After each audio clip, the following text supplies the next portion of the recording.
Valley Club, we got 2 brand new promo codes and answers to a bunch of your mailbag questions, including what is going to happen to Null shards after this version of Battle World goes away, and will this new Secret Warrior team that was just announced earlier today, will they be a part of the teams that you need for all the chapters for Blastar? We got all the answers and more, and if you're ready for it, you know what to do, Valley Club. Find that like button and let's go smash it. Welcome back to the ValleyFlyin channel. I am ValleyFlyin. I hope you're having an excellent day. We got 2 brand new promo codes for you and answers to a bunch of your mailbag questions. And if you get a value from the video today, hit that like button, hit the subscribe button, ring the notification bell so you know as soon as a brand new Marvel Strike Force video goes up. At least 5 Marvel Strike Force videos every single week on the channel. Let's go over to Discord, and it looks like all of the challenges, all 7 challenges were complete, plus a bonus one here. So we got 2 brand new promo codes. Hopefully there's more challenges and things coming up. So the milestone 7, which the community won by going to 40,000 in the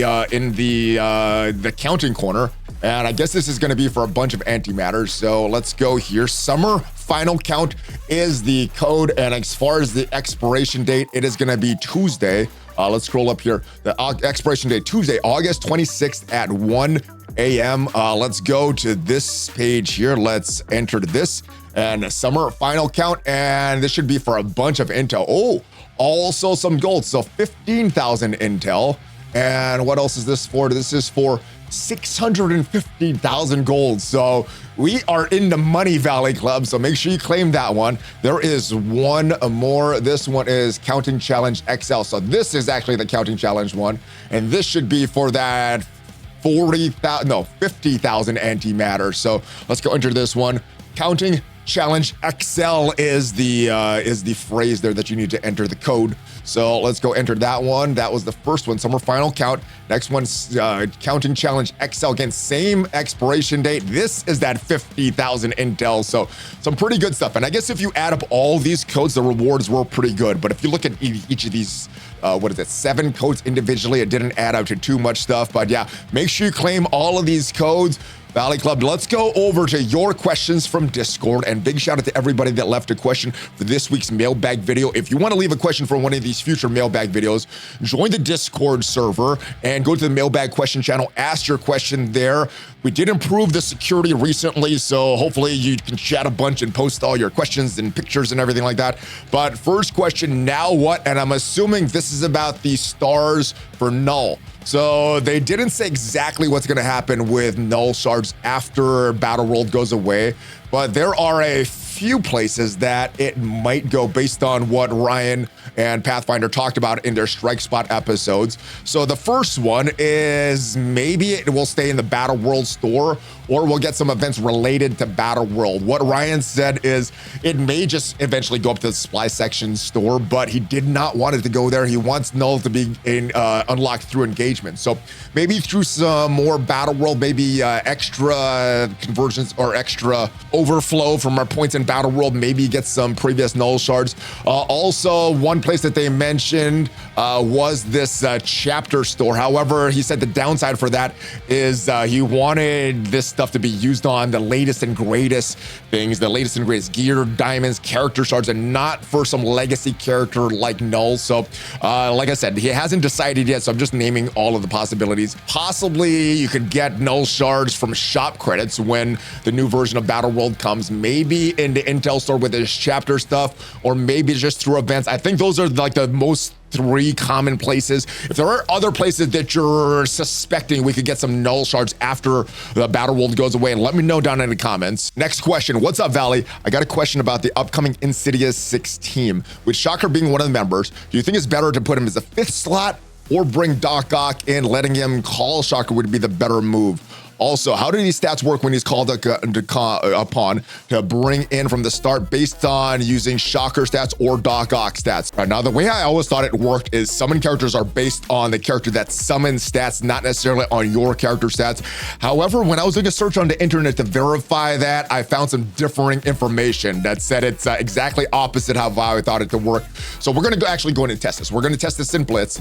And what I'm going to do is, if we look at this Shocker, level 63, 666 664 for the abilities. So we'll be able to see right away because our Doc Ock is 6775 for the abilities as well. So let's go take this in. Now, it's not necessarily always going to be a shocker. It's going to be from the following list in this order. So if you have a non-summon shocker on the field, it's going to go Vulture. If you have a non-summon shocker and Vulture on the field, it's going to go Rhino, and so on this list. Now, this Green Goblin that is talking about is not the classic Green Goblin. It is this old school Green Goblin, the first one that was released in Marvel Strike Force. But let's go into Blitz and test this out. All right, here we are in Blitz, and we got to make sure that Doc Ock actually takes a turn. So let's put in the weakest members of the team. We're not going to put in a shocker. If it's based on this shocker, it'll be 6664 as far as abilities. If it's not, and it's based on our Doc Ock, like I'm suspecting, we'll see some different abilities. So let's go into Blitz right now. Let's take it off of Blitz Sim and go into battle, and let's see if we get our Doc Ock to do a move and summon Shocker. Sorry, let's summon that Shocker. All right, and now let's look at the information for the Shocker there. Can we see it? Can we click on the Shocker? I think we gotta wait for one of our turns there. All right, and finally it's Shocker's turn, and if we look at the abilities, 67775, so it is based on our own Doc Ock, not the Shocker that we have on our roster. So now that we have that information, can verify that it's based on your own Doc Ock, not the Shocker, I'm gonna build up my Shocker, not the Doc Ock. If you build up Doc Ock has those pre-Ares stats. So is he gonna have those old stats? This new Shocker, when his rework goes live, will have updated base stats, so he's gonna be a lot stronger. So while Shocker won't have that Insidious 6 tech, he will have updated stats, and he will work with the Insidious 6. And with all that said, maybe Doc Ock will be the better option, but initially my thinking is use my real Shocker, not a summon Shocker, because I want the updated post-Ares stats and not the pre-updated stats with Doc Ock. Hey, Valley, hope you enjoyed the time away. Yeah, it's always good spending time with the family. Just finished up the global villain section for Professor X and about to start Hero. Do you think Fantastic Four, Invisible Woman, Mr. F, and Franklin would be a better choice over the three-piece Liberty? No, because they're cosmic and Liberty is global. Let's actually go into the player gift, or not in the player gift, the planner section right now. I just actually finished the Professor X unlock this weekend. These were the actual teams that I used.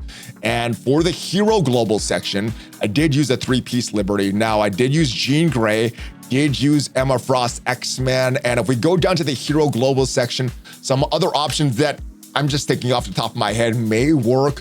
We have some updated stats for the Liberty characters. We have the Ancient One, who synergizes pretty well with Emma Frost from the X-Men and Hercules. Those are the only other characters that I think may be worth taking in. Maybe Rachel Summers, if you are a Cosmic Crucible player that really wants to invest in Cosmic Crucible teams. But yeah, this is the selection for you. Hero Global characters is what you could use to unlock Professor X, and not these Hero Cosmic characters. Yeah, the Fantastic Four MCU, all cosmic characters there. So I think Liberty, or you could go possibly Thunderbolts. I'm not sure if players have used Thunderbolts successfully, but in my mind, it makes sense that they would be good. I do know that some players have taken Old Man Logan into the global section, and he has not performed well. So beware of Old Man Logan, but I think that the Liberty, I know they perform very well. The good thing is they perform well outside of war as well. They're pretty good in Cosmic Crucible and any other type of game modes like a tower or a pocket dimension or anything like that. They will be good there as well. But again, this is all the characters that I used in my Professor X run. I would have liked to use the Fantastic Four MCU right here instead of the Starjammers and Quasar, but this was the gear I had, so this is the team that I went with. So yeah, this is what I used. Hopefully it helps you. Back to your question though, bonus, any predictions for the third legendary to come? No predictions, because some of the envoys was told who the third legendary is, so I can say nothing about it, but I'll let you guys have your guesses down in the comments. So who do you think the next legendary is, or the third legendary is that's coming right after Blastar? As we move on with this question, with this being part of Rachel Summers' passive, are you sure you still want to replace Beast over Cable? My answer is yes. I still want to replace the Beast over Cable. So let's look at a few things on these three kits here. First, let's look at the Beast kit. So normally Cosmic Crucible matchups, Immortal X-Men, I am opening with the Beast special, or Beast's opening move is the special there. Clearing negative effects is great. Healing self, 20% of this character's max health is great there. Normally, I don't need that healing at that point though. I want damage, and he does do some damage, attacking all enemies, 300% damage, applying heal block. That is great. Jean Grey is an ally. He's gonna clear additional 2 negative effects. He's gonna clear vulnerable, and he's gonna get more focus. All that stuff is very, very good. Is it better than what Rachel Summers does though? Let's go, we'll take a look at that. But the big thing here is the ultimate. The ultimate will affect the entire team. It will give some benefits to the entire team, but I've found that I don't think I've ever used the ultimate for Beast in Cosmic Crucible. So it's pretty much just about the special to me. Normally, either Storm does her ultimate and the entire enemies are dead, or Storm doesn't get to do her ultimate and my entire team is dead. This ultimate from Beast never even comes up. So not a huge consideration for me. Let's go look at the line in Rachel Summers' passive. Why a lot of people are thinking replace Cable. So on spawn, if Cable is not an ally, this character has 3 or more Immortal X-Men allies, fill speed bar by 5% for yourself and all Immortal X-Men allies. That sounds great. Sounds like if Cable is not an ally, you're gonna gain that 5% speed, but Cable is an ally, you're gonna gain that 5% speeds from Cable's passive. So this is just, if this Cable is not an ally, this part is just so that you're not double dipping and getting 10% speed bar fill. You're just getting that 5% speed bar fill. So that is why that's there, because if we go to Cable's kit here, there's a few things to look at there. One is this passive, on spawn fill, speed bar by 5% for self and all allies. So a little better with Cable, because it's not just Immortal X-Men allies, but you're pretty much using them on this same team. So you're not getting to double dip in the passive, but you're not gonna open with his ultimate. That has a little cooldown. So you're either opening with a basic or the special. I've been opening with a special, but I think it might actually be better to open with a basic, because you're gonna attack the primary target for some damage. If this character does not have charge, he's gonna fill his speed bar by 80% and gain charge. And when he actually gains charge is with that basic or on war offense, which you're not gonna be using if you're in Cosmic Crucible. So this does not happen there. So we can gain some charge with this. And what that's gonna do is that is gonna make the special even better. Attacking the primary target, that is great. The damage is great, but reducing the speed bar by 50% and reducing the speed bar for adjacent targets by 10% as well. Then if we get that charge, we did that basic first instead of doing the special first, and we get all these other effects. Now, sometimes you might need that speed bar reduction right away, so it's better to use that special.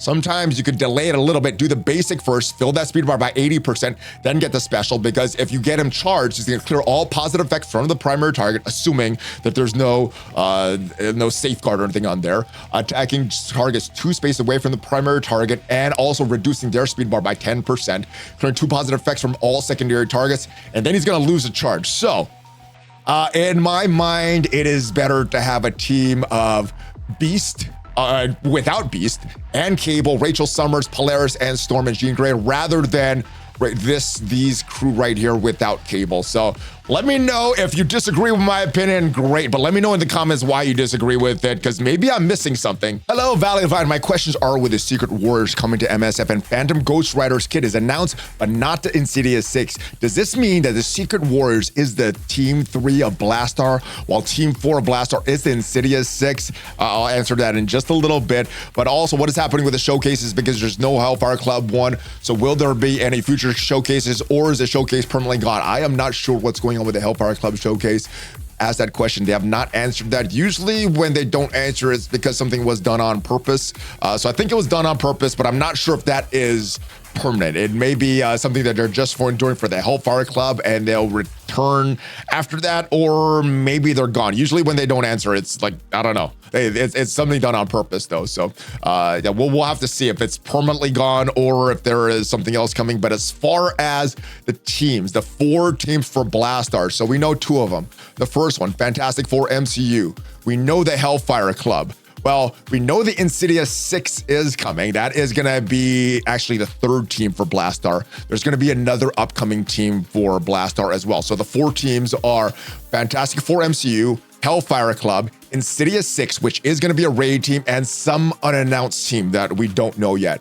Now, we are having the Insidious Six coming, and I think that's kind of like a filler team. If we look at some of the filler teams that we've had in the past, Infestation is a filler team in my opinion, because that was one character, 4 reworks. If you have a bunch of resources really into war, you would upgrade those characters. You would build up 1 character and upgrade 4 other rework characters, which is a lot of resources. But if war is something that's really important to you, that would be great. Other team that was very similar was the Underworld, 1 Mr. Negative, 4 reworks. Both of those were war defense. The difference about this Insidious Six team that has me a little more excited is this is a war offense team. So offense teams are always a little bit more fun to me, instead of getting this big team and then placing them on defense, and then maybe you get some defensive wins, some efficiency bonuses and things like that. But I like to fight with my teams. I want to get a team and fight with it, not just place it on defense. So Insidious Six is a little bit more appealing to me. But let me know what you're going to do. Are you going to build your Phantom Rider and these reworks? Yo-Yo, Quake, Domino, Negasonic. Is having them a war offense team big enough or important enough for you to build up these characters? Let me know down in the comments. Also, hopefully those promo codes helped you, and let me know what you think is going to happen with Null. Hopefully you got some value from the video today, and if you did, leave it a like. Check out some of the other videos on the channel, and I will see you guys next time. Have a great rest of your day. Hulk fist bump. ValleyFlyin out. Take care, guys.